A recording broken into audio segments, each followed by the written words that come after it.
High, good morning. কেমন আছে সবাই? আর জায়গাটা একটু অচেনা লাগছে, তাই না? হ্যাঁ গো, এটা হচ্ছে আমার বাড়ির সামনের দিকটা। আমি বাড়ি চলে এসেছি। দেখো, এখানেও বৃষ্টি হচ্ছে।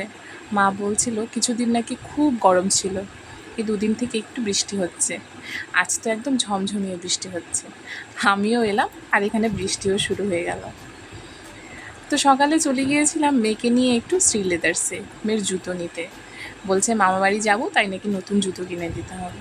তাই মেয়ের আবদার, সেটা কি আর না করা যায় বলো? এই দেখো, এখানেও জুতো ট্রাই করছে। এখন বড় হয়ে গেছে না, তাই নিজেই পছন্দ করছে নিজের জুতো। বাচ্চারা কত তাড়াতাড়ি বড় হয়ে যায়, তাই না বলো? তারপরে এখান থেকে বাড়ি চলে গিয়েছিলাম স্টেশনে। এই যে ট্রেন, একটু করেই আমাদের ট্রেনটা চলে আসবে। আর ওই দিকে দূরে আমার হাজব্যান্ড আর আমার মেয়ে দাঁড়িয়ে আছে। আমার হাজব্যান্ড অবশ্য যাবে না, আমার বাবা এসেছে, বাবাই নিয়ে যাচ্ছে। এই যে একটু ভোরের আলো ফুটেছে, ট্রেন চলে যাচ্ছে তার গন্তব্যে। চারিদিকটা সবুজে ঘেরা।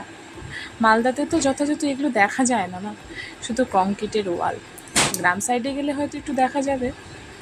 কত সুন্দরই না চারদিকটা। ট্রেনটা এখন প্রায় ফাঁকাই হয়ে গিয়েছে, এই 2-4 জন প্যাসেঞ্জার ছিল। এই চলে এলাম নিউ আলিপুর, আমাদের গন্তব্যে।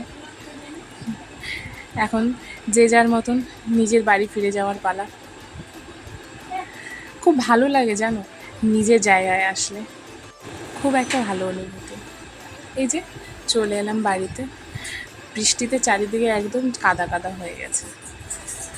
চলো, আজ এতটুকুই থাক, আবার পরে দেখা হবে। বাই।